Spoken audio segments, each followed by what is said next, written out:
mystery that's a talk of one Rockland County community. That's right. A Grinch stole a Rockland County church's Christmas tree and all the warm winter gear it was decorated with.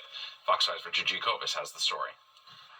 Other than the two wreaths hanging on the doors, it's pretty bare outside the Thiels Garnerville United Methodist Church. Christmas is much more than holiday. So through Christmas season, we try to share hope, peace, joy, and love. For the past 4 years, Pastor Wu Lim Kwok has put up this Christmas tree outside the doors of his church. But this is not a tree just for decoration.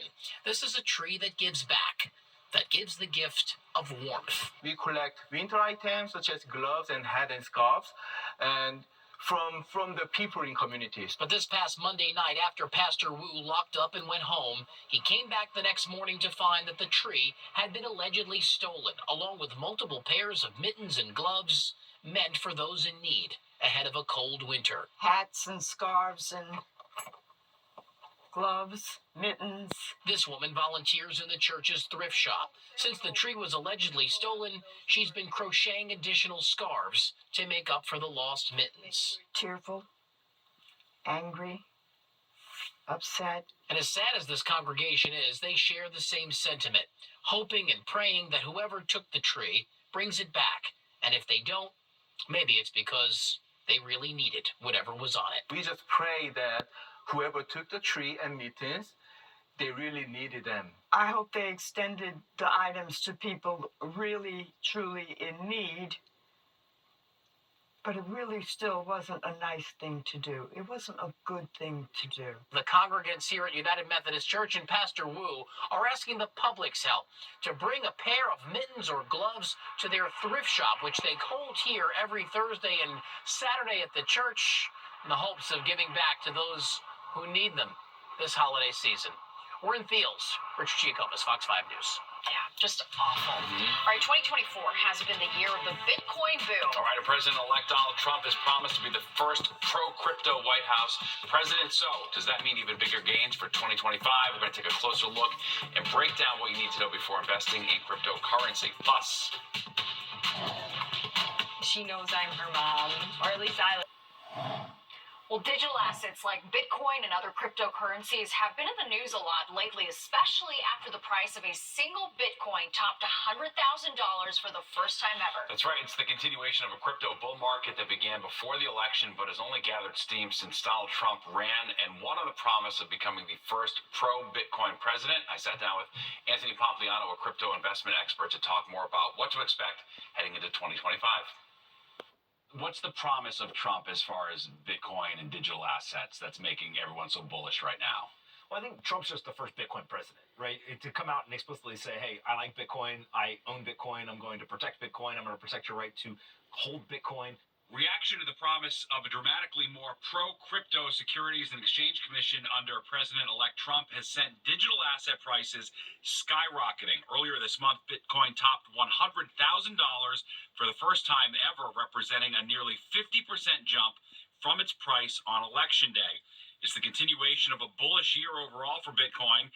The approval of Bitcoin ETFs run by industry heavyweights like BlackRock and Fidelity has led to a torrent of new money flooding into an asset whose main selling point is that it's finite. There will always only be 21 million Bitcoin. I think 2025 will continue to be a great year for Bitcoin. And mainly it's two things, right? One, you're going to continue to get printing of money, both in the United States and globally. And then two is you have the Federal Reserve that is cutting interest rates. And as that M2 money supply grows and interest rates go down, you get cheap capital coming into the market. Of course, Bitcoin and all crypto assets remain highly volatile. While we are in a bull market right now, the multi-trillion-dollar question no one has the answer to is when it will abruptly come to an end. Therefore, it's incumbent on you to do your own research. Remain vigilant about your info sources. Influencers often have their own agendas. Only invest what you can afford to lose. Longer investment time frames will help balance out crypto's short-term volatility. And learn how to properly store your crypto. Leaving it on an exchange can open you up to third-party counter risk, while taking self-custody of it via what's known as a cold storage device comes with its own set of risks, including theft and possibly being unable to access your crypto if you lose the seed phrase.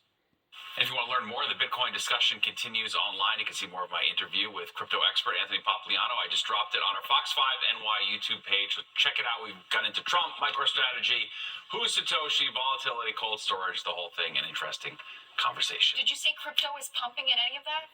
I did, and now it's not. So that's a good primer in crypto as we That's speak. true. That's right, it's crashing today.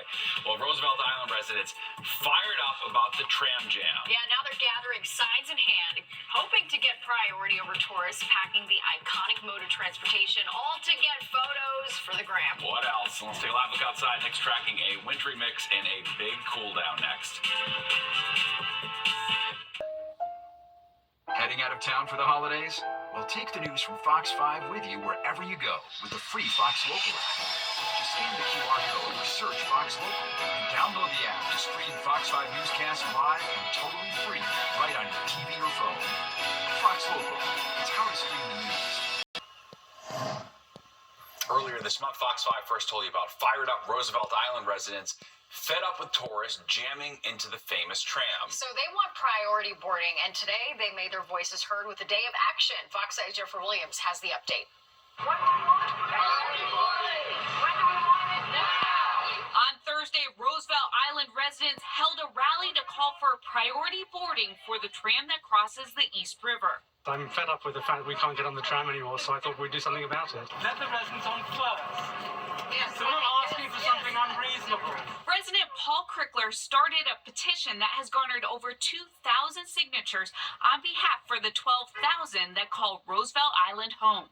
So this has ceased to be public transportation for us. We can't get on anymore. And the law that we've been quoted says that they can't give any preference. It started in the springtime, I think. There were some articles that came out saying, what are the top 10 things to do when you're visiting New York? One of them was come over on the Roosevelt Island tram. As you can see, the tram ride is very picturesque, but for Roosevelt Island residents who need to use it, too many tourists presents a problem. If you got on, you got pushed out of the way by tourists who needed to take pictures and they wanted to get a good shot. It is way too crowded. It do have to be decreased a little bit. Some just want a balance, noting that Roosevelt Island is a tourist destination and the tram is a mode of public transportation. As far as workers and residents, why don't we request safe seating for our seniors and our disabled first? This is a tourist attraction area. From the flowers to the animals to Rosie, the wild turkey to the flowers that come from Japan is here. Like everything about Roosevelt Island to the college to everything that's here is a tourist action. So we should prioritize, and if that's the reason for it, then we should have a time frame. This is our last day in New York, and we wanted to enjoy this experience together. This is a great moment to share with friends and to know New York. It was on my bucket list.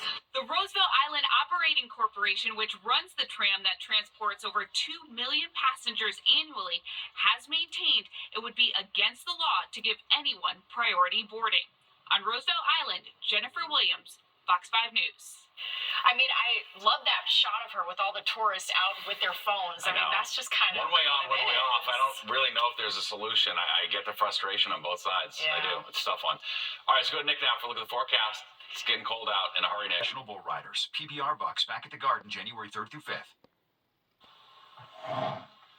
Snack bar service is coming back to Staten Island ferries. The first concession stand selling Dunkin' products to open on one of the ferries today. This was the first time refreshments were sold on a ferry since all the stands were closed during the pandemic. More stands are expected to open in the coming weeks and months. That's been a long time coming. Well, a Detroit woman who struggles with anxiety has been reunited with her slithering support animal. Pina is a python and brings emotional support for Jessica Welch. Welch says she recently got into a car crash and Pina was riding in a cage in the back seat when it shattered during the accident. Immediately following, they looked everywhere for Pina, but she was nowhere to be found, so the car was hauled away. But that's when someone at the tow company heard what happened and went on a mission to find the reptile herself. I truly don't think she would be here if it wasn't for them. But I cuddle with her sometimes. Like in bed? Like you would have? Yeah.